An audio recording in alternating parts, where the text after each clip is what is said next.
T-Bars on a Road King 1 month review. I got some things to say.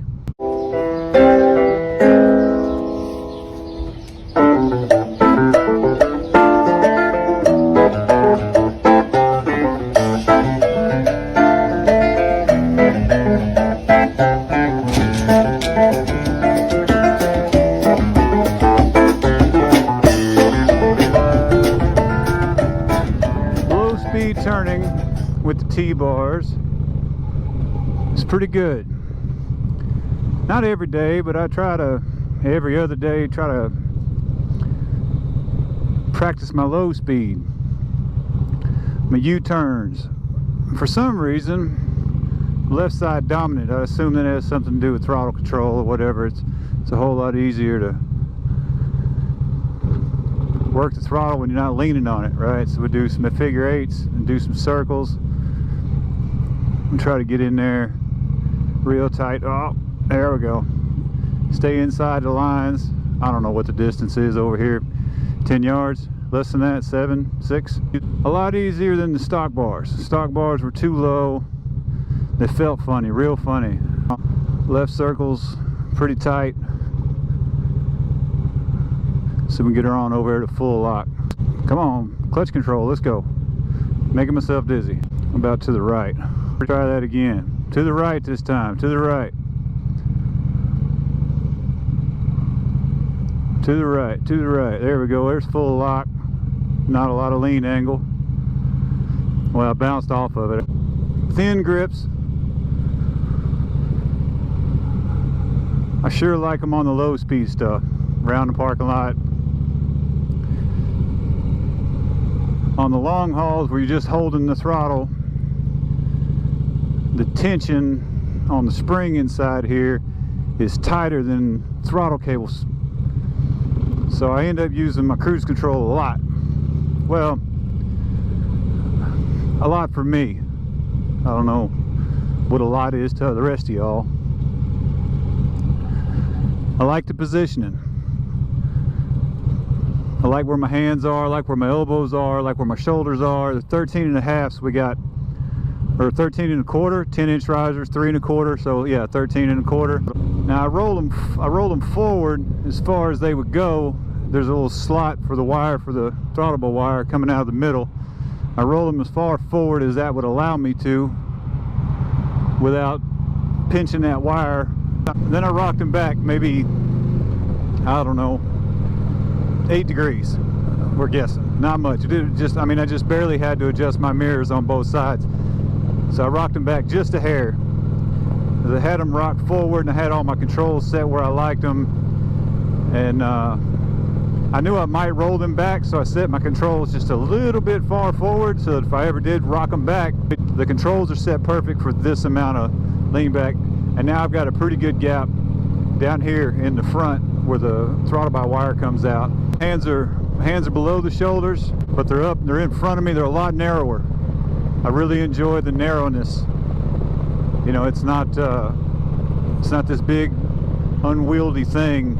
I don't know, the old bars being low down here, I mean they weren't uncomfortable, they were really comfortable. I bought the bike in Florida, I rode it back all the way to Arkansas, basically sight unseen. We got about 3,000 miles on the old bars before I put these on. They were, I mean, they were comfortable. They really were. We rode down to New Orleans and back on the stock bars. Don't get me lying, but I want to say they're 30 inches tip to tip. But now that I've had them for about a month, I'm so glad that I spent the money. Not a terribly expensive modification. I don't know if it's an upgrade. It is to me. They're more in line with my shoulders, so I don't have to fight the bike going backwards like I did with the wide bars. Of course, that may probably my technique. Probably not the best technique to begin with, but now my technique is better.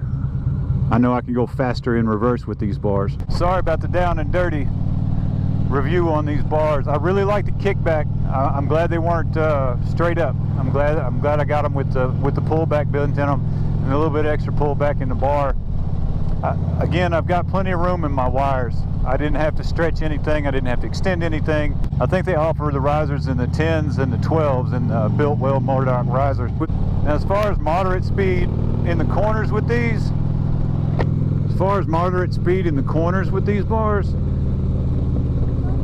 I mean, I really don't even think about them. Like with the wider, lower bars, I almost thought about every corner I went around, how much to push, how much to pull, how much to lean, how much to counter steer, counter lean, all that goodness right there. I like your bike too, bro. With these narrower bars, it was more like my Wide Glide. You don't really have to think about it. The other bars, for some reason, it's probably just a trick of the head, because they weren't where I wanted them to be. But every corner I was, well, how much do I need to pull on this one? How much do I need to pull on that one? Come into the corner, do I need to lean on it?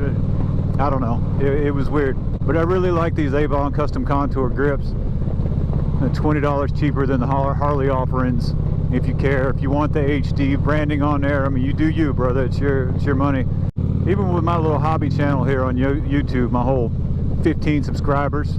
By the way, thank you, all 15 of you guys, for subscribing. I feel like old SpongeBob with his one little Krabby Patty.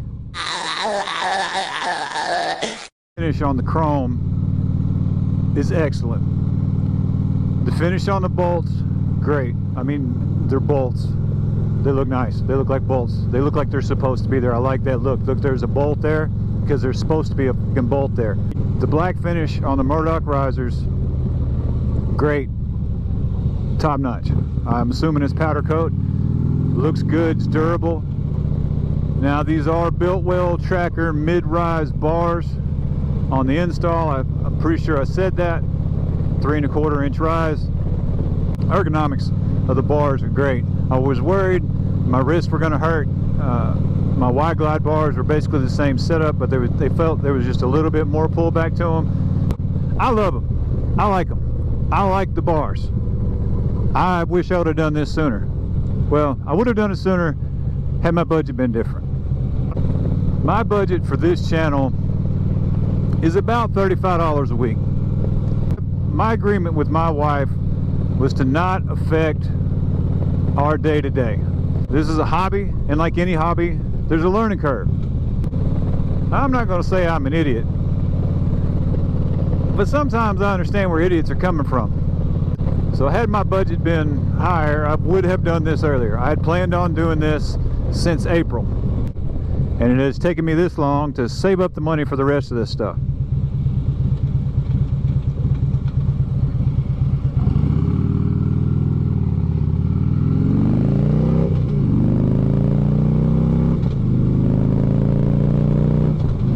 So, what do I think about a Road King with T-bars? Well, I love them. The attitude of the angle of the arms, dude, I love it. I think they look good. I'm glad I got them with the pullback in them because they don't look stupid. Like on a Dyna without a windshield or a bullet fairing or Memphis shades, you get the straight risers and they're 14 inches tall with 4 inches of rise in them. And it looked like your bike's on stilts, or like, I don't know. Now those same bars with some kind of a fairing or a windshield or something look great. Look awesome. And if you like it, I suggest you do the same thing. They're my kind of deal. They're comfortable, especially with the cruise control. And that's just the thing, that's a personal thing, right? I like the thin grips, but the spring's a little high. Of course, maybe I'm just weak. Don't know. Don't care. Got cruise control. I like them. I think you might too. You don't have to buy that brand. You don't have to follow any of my links. But if you like the look, why are you waiting? Who gives a shit what anybody else wants? It's your bike. It's your cash. Who cares what other people think about your bike? I don't like those skulls. My wife does, so guess what? They're probably going to stay. The panty dropper sticker on my ignition, probably a little tacky. You know what? My old lady put that on there, so it's going to stay till it blows off. Now, the rest of them skulls are going to disappear. Sorry. They just are. Now, when I get an extra $200, boom, putting the blackout flush mount. Yes, I am going to change those eventually, but that's the last thing on the list.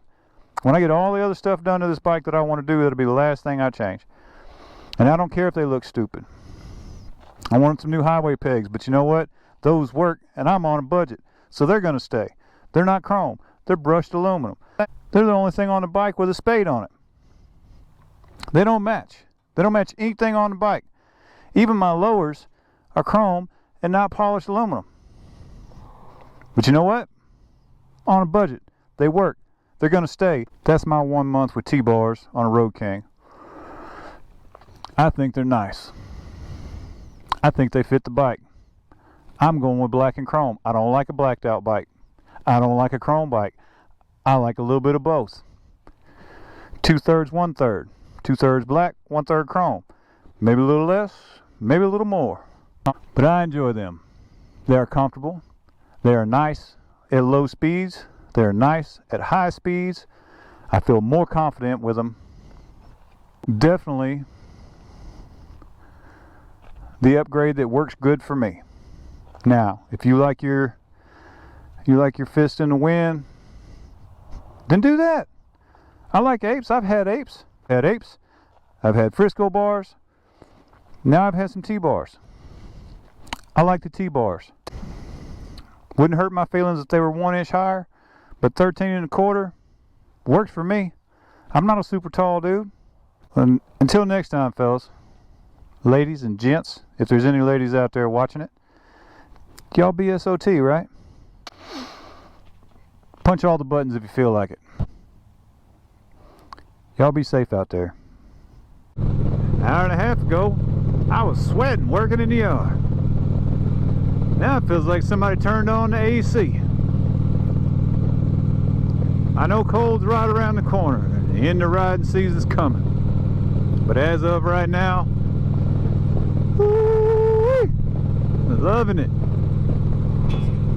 A little half-hour ride, good for the soul. You don't even have to go far. Just find some roads that don't require you to hit that brake. Check it out, I've got her. My God, I'm rich and it ain't too good to be true, no, but I've gotta mention. Stopped in my tracks in such an ironic fashion. I'm too broke to get rich, I can't even afford the patent. Lavish life's around the corner, but I can't find a ride. If it ain't one thing, it's another story of my life. Blue money like a baller, I got nothing to show. So I'm hustling, trying to protect my potential pot of gold. Hindsight is so sarcastic. Could've told me all along, but just sit back and laugh it